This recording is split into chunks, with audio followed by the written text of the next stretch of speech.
Very good evening to you. Thanks for joining us on the Friday edition of the show. It's the last one for the week.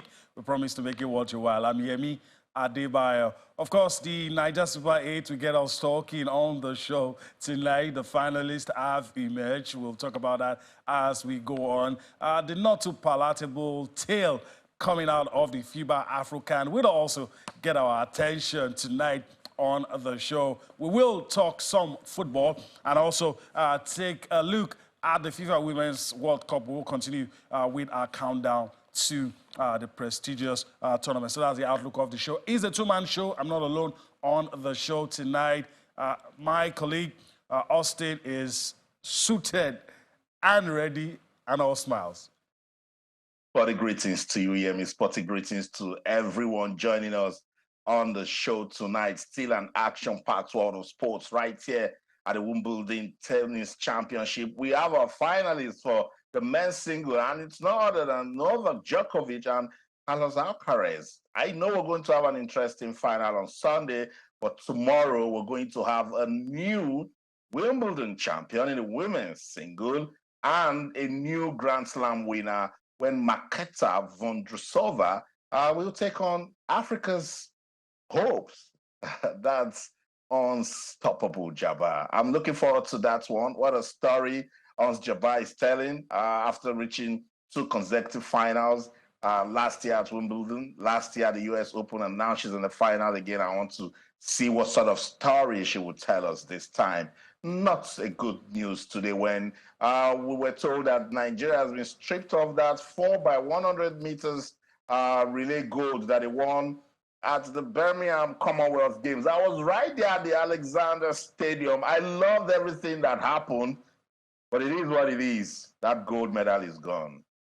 All right, and that's how we start the show. I'm going to bring in our guests on the show tonight, then we'll look at all of this. Of course, Segun Vincent joins us now as we take a look. Let me say where I'm standing. Greetings to you, Segun. Thanks for joining us on the show. And I want you to react immediately to what Austin said. Greetings to you, to Yemi, and greetings to Austin. A nice suit, Austin. But it's an interesting news that came out. I think news that came out sometime last year, but there were no finalities, and there are finalities now. The amazing record of 42.10s, that's, as you know, the Fantastic Four, I think Ophilie, Toby Amuson, and I can't remember the other lady's name now, that they set up that record, and the record is gone to Abash. It's going to be yanked off, and then of course investigations are still going on. There are rumors here and there on the name of the person that was released, where like they said the person took a steroid anabolic, and then we know that steroid anabolics are banned on almost every sport. The very disappointing results. That's our 11th gold medal in the Olympics last year. I think we even did a cover together on that show. Really disappointing. The English team. I said English team. The Indian side will take up the gold medal, and it's not good for our PR at this point in time. We are having a lot of people that are doing a lot of wonders, both in athletics, both in jumping, and all sports. Really disappointing, and I hope that the lady comes back in consequential competitions, as the case may be, because we are not the first to be involved in doping. I think Russia have had issues in the past, China's had issues in the past, probably with underage here and there. Well. Americans are here, yes, and none of that. So probably that's what it is. All right, let's just put it in perspective. We won gold, just like Segun said, and now it's been stripped off. The Americans, the English now have it. And of course, we knew was going to get to this the moment one of the quartet was named as having tested positive for a banned substance. But let me go to Austin. Austin, it didn't come suddenly. We knew this was going to happen. I think when the news broke last year, all the pain, we felt the pain, but this is the aftermath. It was always going to happen. It's still painful, but I think from last year we knew we was going to get to this, unless, and usually when you're named in such situations, you hardly come clean. This is painful, so painful because I was right there at the Alexander Stadium in Birmingham on August the 7th. Star girl Tobiloba Amuson started the race for Nigeria. She handed the baton to Favor Philly, that's Favor right there, and Favor ran a good leg and gave it to Rosemary Chukwuka, who was awesome with the bend. And that was when Nigeria started coasting home. She gave it to Grace Wokocha, and Grace Wokocha powered home with the new African record. Yemi, Shegun, our viewers, it gave me soaked eyes because I saw those ladies dance, sing, rejoice. Grace said she took just Lucozade. I don't know. I really don't know why these things happen because I've followed Grace up to the time that this discovery was made. She's home-based, went to the United States, started blazing the trail, came to the Commonwealth Games, didn't do badly, and then this happened, you know? Sometimes we don't really know much when these things come to the media, except for what the Athletics Integrity Unit will put out, you know. I've tried to reach out to her, but of course she's not talking because this can be devastating. Well, it is what it is. The gold medal has been stripped off Nigeria and has been handed over to England, and with that, England won their 58th gold medal at the Commonwealth Games in Birmingham. They have been rejoicing. It's been in the news here in England. Good win for them. I just hope that this once again will tell us that the education, particularly as regards doping and staying clean and competing with integrity, shouldn't stop. This is work for all sporting federations in Nigeria. Whenever an athlete is in this sort of situation, don't say, oh, thank God it didn't happen with badminton or it didn't happen with boxing. Everyone should get to work and ensure that this sort of thing doesn't happen again. It's quite disappointing because it was a record-breaking Commonwealth Games for Nigeria. We love the sort of story that came out of it. And then, barely 1 year later, this is what we're talking about. It's quite heartbreaking, but let's wait and see the positives that will come out of it. Grace Wokocha is still serving that provisional ban. Hopefully, we're going to hear more from the Athletics Integrity Unit. But we'll let our gold medal go and just get the lessons learned.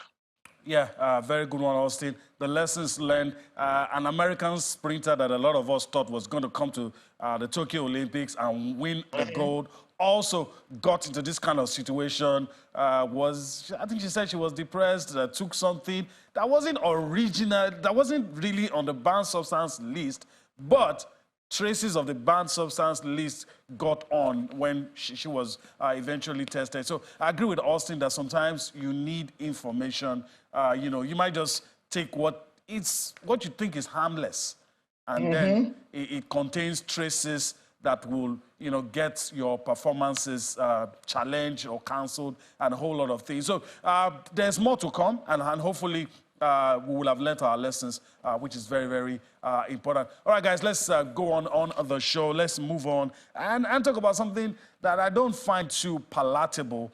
It's what's happening at the FIBA AfroCan classification game. Just when you thought maybe 2 losses was enough, but I guess it wasn't enough. Another one came in the classification game. We'll give you a confirmation of that result. Of course, Nigeria losing to Kenya of all nations in basketball. I'm already seeing a lot of people shaking their heads, even in the studio, and because you don't expect Nigeria, whatever happens, even if we pick boys on the streets, you don't expect us to lose to Kenya. I'm very sure you're going to get that coming up on your screen. And there you have it. Of course, Nigeria losing. Well, it was close, but yet so far, 61 points to 59.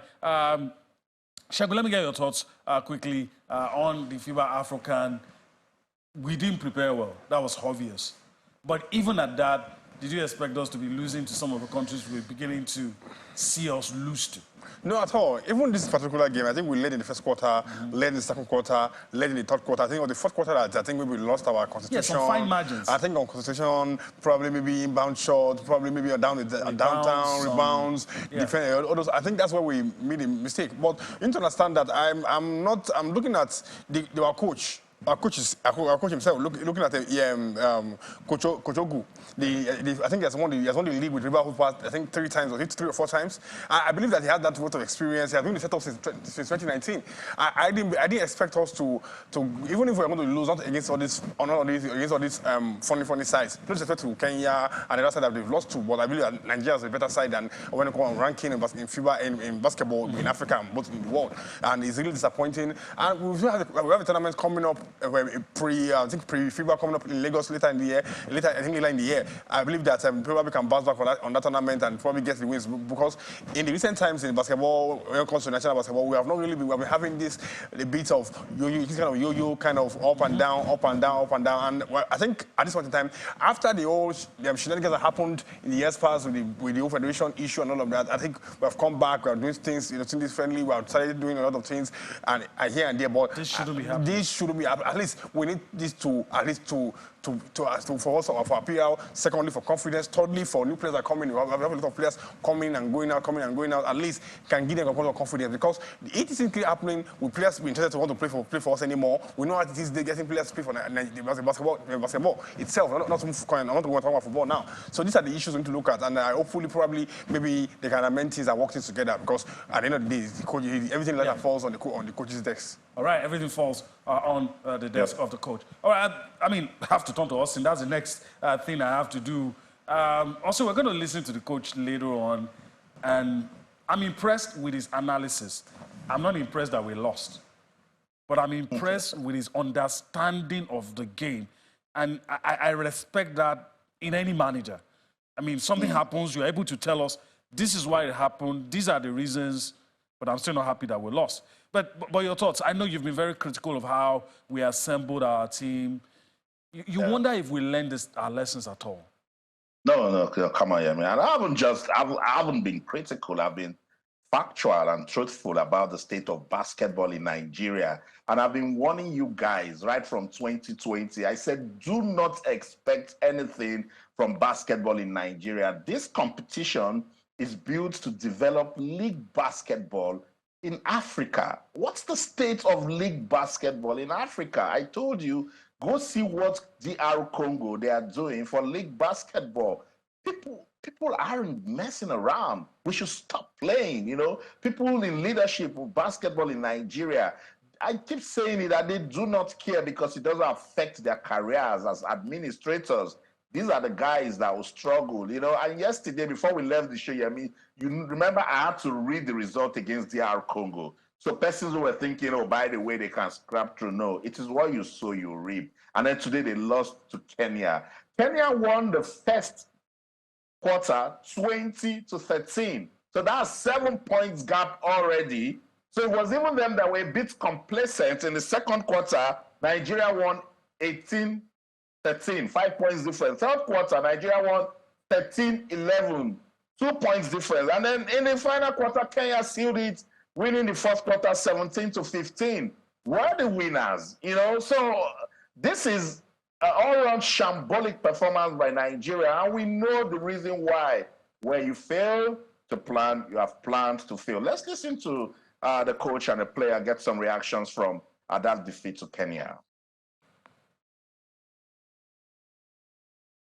It was a nice game today. We gave it our best, but we had some lapses on the rebounds and also basically on the defense. So we intend to work on that in our next game. I gave it my best. I tried to do everything I can for the team to win. So that's very important for the team to win. So I'm putting a lot of work. So I hope my next competition will be much better than this one. Just like the player said, we were giving them too many second chance shots. If we had limited them to 1 shot per possession, we would have taken control of this game. But you don't expect to give up 19 offensive rebounds and win a basketball game. Easily translates to 38 points, and we still lost by 2. So it's been our bane the whole tournament long, offensive rebounds. We just don't do a good job boxing out. Initially it was turnovers, but we now started taking care of the ball very well. Also, another thing we need to work up is our free throws. Yesterday's game, we lost by 2 and we missed 16 free throws. Today's game, we lost by 2 and we missed 10 free throws. That could easily have won the game for us. So those are the 2 areas that we need to go and really put some work in. The team that represented Nigeria at the World Cup qualifying window in Angola here in February. So we're basically grooming a new young, just like you said, they're a young team, and they are a team to look out for in the future. We'll go back, we're going to put in a lot more hard work and get ready to see more of Nigeria at this level in the future. I just feel for Coach Adaudu. I respect his level of professionalism. I can feel his passion. But you see, each time he comes out, he struggles to talk about his team. And then if you listen to his analysis about the game, Yemi and Segun Vincent, you can tell that those are little areas where proper preparations, would have counted for the team, particularly with free throws and then losing by just 2 points. Turnovers. But some sharing is because Michael Darambola led a point chart with 14 points, 4 rebounds, and 1 assist. But it wasn't just good enough for Nigeria to win that one, and it's rightly so, Yemi. Yeah, rightly so. All right, let's leave basketball and go on to football. That's our next sport of call. And let's just tell you, because we're continuing with the countdown to the biggest women's football tournament that will take the world by storm in New Zealand and Australia. It's 5 days to go. Just in case you were wondering, it's 5 days to go. Of course, a feast of football on our hands, and it's going to happen in 5 days' time. All right, so interesting days ahead. All right, a lot of people have been trying to catch a glimpse of the World Cup trophy that has landed in New Zealand and Australia. So let's just allow you to see pictures of what people did just to catch a glimpse of that trophy. And of course, we'll come back for more on Sports Tonight.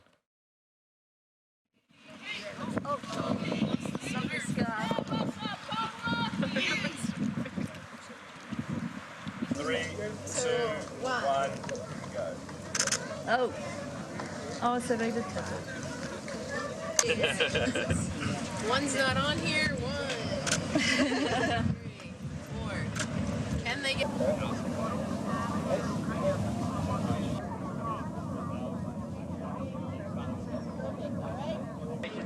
Well, yes, obviously I think the U.S. are favorites going into it. I think they have the talent and capability of winning, but I also think it's going to be the hardest to win. I think you have other teams such as England. You've got Spain, France, Australia. Definitely can't rule out Australia with the home country behind them. I think this World Cup we're going to see a lot of inspiration from perhaps some debutantes. There's 8 teams that have never played in the World Cup before.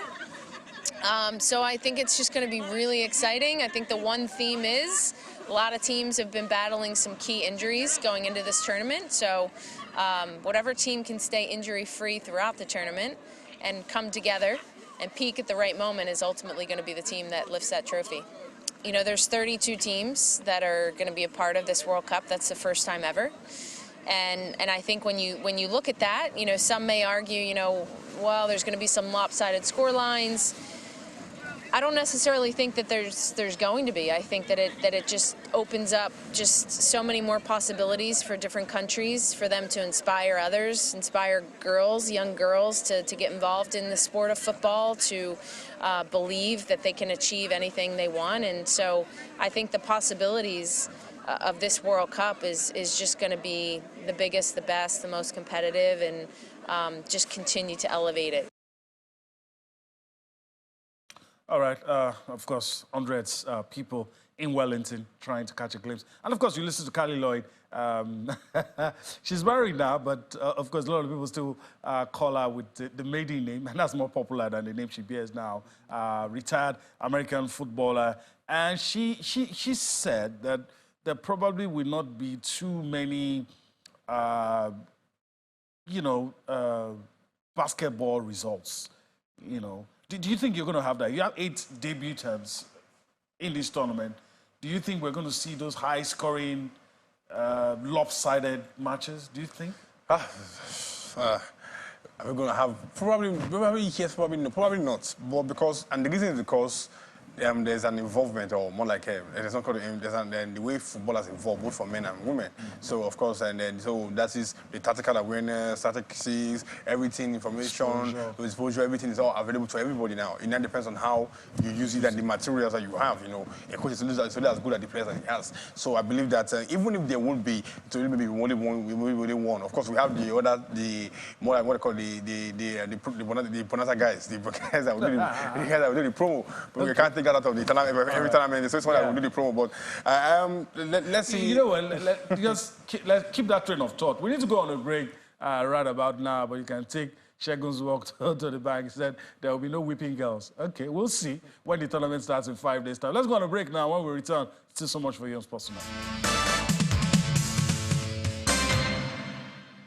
All right, so that's it. Welcome back. We've been talking about the FIFA Women's World Cup, and we've been able to listen to, of course, retired footballer Kali Lloyd speaking on what she expects at the World Cup. It's time to talk about our own, the Super Falcons of Nigeria. Of course, we all know about the mild drama going on, but it seems no more trouble in paradise, should I say. And so let me yield the floor to Austin. We're going to hear from Randy Waldrum in a bit, and for us to be hearing from Randy Waldrum in a clip recorded by the NFF, well, we could say that there's no trouble in paradise.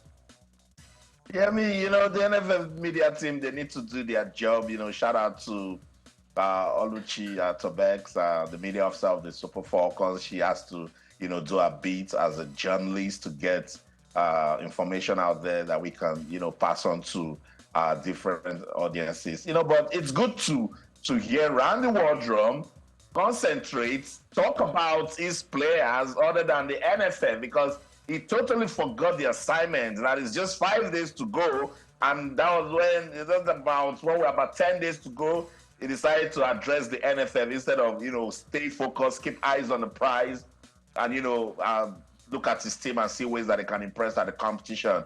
5 days to go, he's been talking about his players and what he expects from them individually and what you and I should be expecting from the team. Let's listen to Randy Waldrum.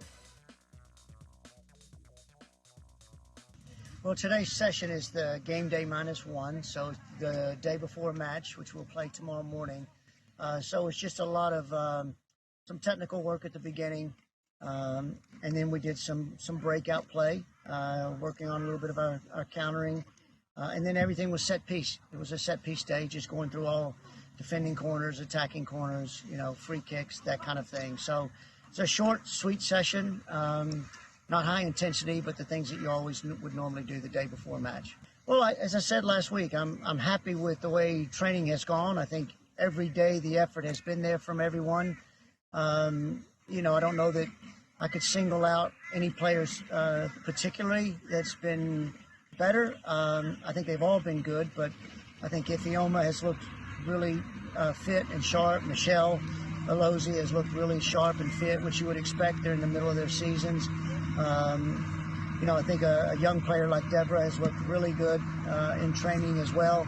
And then those that are just always solid, the OCs and the Tony Paynes and Nasisat, those guys, they've all been just very, very solid in the way they're performing. So I'm really pleased with the team, and especially these last 8 days now that we've had to train and prepare. Yeah, that's a good one from Super Falcons coach Randy Waldrum. He's pleased with the team in the last 8 days. In the last 10 days, it was the Randy Waldrum versus the NFF show.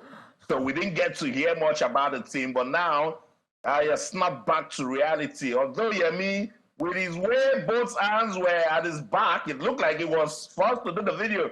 Coach just stand there and just say something so they would know we are getting ready for the World Cup. I seriously hope that wasn't the case, but then, I mean, all the signs probably point in that direction. And I'm very sure there are some things that are off limits because if some things were included in that interview, probably would be more explosive. But Segun, your thoughts? We had our problems before this tournament. That mild drama, a lot of people felt it was unnecessary. In a minute, because we're pressed for time, do you think all of this will affect us? Of course it will affect us. Of course, there's a lot of pressure here and Before there. this drama, how far did you think, in your mind, how far were you thinking the girls could go? Then, with this, we're going to make it above, at least for a start. Out of the group. Out of the group, at least for a start. And I think we you and I both agreed on that. At least we'll make it out of the group. Then for the second round, we now know. Well, it's a lottery, whatever happens. Yeah.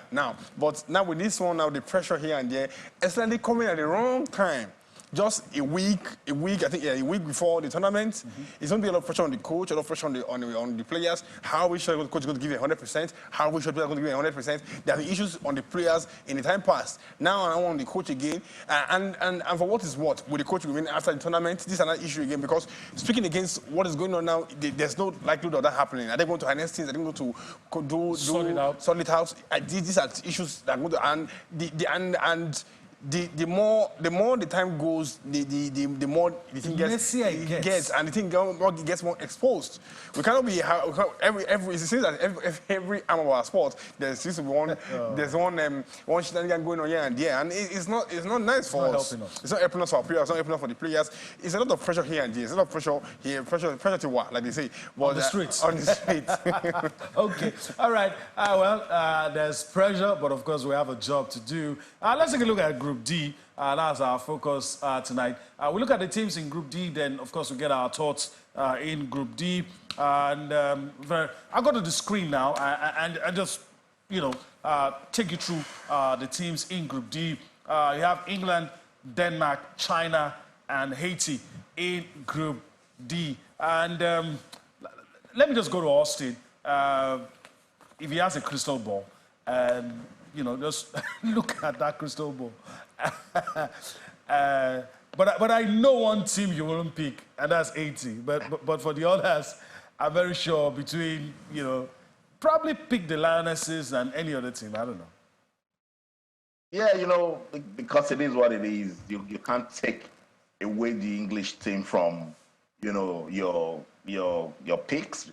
They are Europe's champions, and they're doing so well as a unit, and they're preparing so well for the competition. The pedigree of China when you talk about women's football. But Denmark can just, do one or two things. No disrespect to Haiti, but I really do think they will just relish the moment participating at the World Cup, But you want to put in your money on England and most likely China to get out of that group here. Okay, all right, England, China, Austin's picks. Let me go to Segun quickly. Your picks, are you with Austin, with the picks? I don't like to agree with Austin, but I think I agree with him on this one. I agree with him on that. I think England, China, I think they are the most favorites to get out of the. All right, let's look at another group quickly. Let's look at another group, and the group we're also looking at is the one that has the United States, and it's on the screen. The United States, Vietnam, the Netherlands, and Portugal. And since I'm asking people, maybe I should just give you my picks. I guess it's only fair. United States and Netherlands, with a straight face. I'll go with those two. Let me see if Austin agrees with me. Austin, your picks in Group E. Are you going the same way as I did? I'll just say the United States and the United States. Because anything can happen between the Netherlands and Portugal. They cancel out each other in terms of the structures they have for women's football and what they've been doing recently. So let me just stay with the United States for now with that group. It's pretty tricky as regards who will get out of it. Again, no disrespect for Vietnam. Vietnam will actually cherish the fact that they are competing at the competition. I just hope that they will not, get those heavy defeats. I still strongly believe that this will be a World Cup of upsets. I wasn't 100% this way when I was speaking about the Philippines, because after the Philippines told a beautiful story to advance at the competition, and sometimes, football just has a way of just, getting those oddities going. Yeah. So, but with Vietnam and Haiti, I think they will just look back and be glad and be proud of themselves for featuring at the Women's World Cup. All right, quick one before I get back to Shegun. I asked him if we're going to see those rugby-style scoreline, basketball scorelines. Do you think we're going to see, you're talking about Haiti, you're talking about Vietnam, you're talking about Philippines. Those teams don't have a pedigree in women's football. So do you think we're going to see 10-0, 11? Is it possible? I hope we don't, I hope we don't, but I'd like us to see goals. This World Cup has pumped up a lot of expectations. FIFA, if you're to just, mark them as regards the build-up to this competition, you already want to give them a pass mark. We're just waiting to see the action and see how teams have prepared, and get us talking with the quality of play. I'm looking forward to seeing what African teams can do at the competition. I really do hope that we don't see those basketball score lines, just as what Carly Lloyd echoed. But there's no way we're not going to see that when teams really get into their mood and really want to play. I would like to just teach the new guys some lessons to say this is the world stage. Yeah. You don't come here and then try to create an upset and get people talking because of us. So, but I feel this World Cup, the ladies are pumped up. Women want to prove a point. I appreciate FIFA for the money that they've put into the women's game. I appreciate the fans, for everything that they've done. So I think teams will come out and give us their A game. All right. Okay. We're on the home stretch now, so let's move on quickly as we can. Let's go to the Naija Super 8 and take a look at the results. We're trying to see the few minutes we can leave for tennis. Semi-final result, Lobby Stars, of course, losing to Remo Stars. Sporting Lagos, Shegun Vincent told me they're doing the right things. They defeated Aqua United. For reasons best known to me, I'll let Shegun respond first, especially about the one that has Aqua United. All right, your thoughts, but Sporting Lagos, I know we don't have time, but doing the right things. They're doing the right things. They drew the first game against Imba. They're still unbeaten in the league, in the Super 8. And they defeated Remo Stars. They're in the same group, 2-1, and then they're going to play the final this weekend. Both teams. So I'm going to have a wonderful game, no doubt. And this is 1 year of Sporting Lagos, 1 year, interesting stuff. Remo Stars too, amazing club, amazing team. Begin to see this privately owned club. Although some people complain that, the reason why Imba, they are not doing well, fatigue and all of that. Well, when we say tenable excuse is not the issue right now, but I believe that we're going to have a wonderful final, no doubt about that. Wonderful final. Okay, Austin. We don't have much time, but I'm very sure we're probably not happy with Aqua United not progressing to the final. But anyway, it's all football. If you take Aqua United out of the conversation, I'm so happy with that result. I'm so happy that this sort of results will open up the private ownership space for football in Nigeria. It will open up investment. It will get more persons to get into what we're doing. I really do hope that someday we will see private teams competing for the MPFL title, because that's the only way we can get our football out of the hands of government. So congratulations to Sporting Lagos. They need this momentum to get into the league. They've just come from the NNL, and I like the pump, the vibes, the activities that they bring into football. I saw a banner. The VIP stand, persons there were complaining that the noise from the fans was getting too much, and the next day they came with a banner and said, now stadium be this, not be library, And I loved it so much, that you didn't come here to read. We're here to watch football and cheer our team, So it was really good. Congratulations to Remo Stars also, and then to Sporting Lagos. Beautiful football we'll see in the final. That's the show right here in London. I'm Austin O'Connor, and in everything you do, remember, keep talking sports. Bye for now. All right, that's the show. We do hope you've enjoyed everything we've been able to bring to you. We'll be back here again on Monday. Enjoy your weekend. We'll see you again on Monday. Bye-bye now.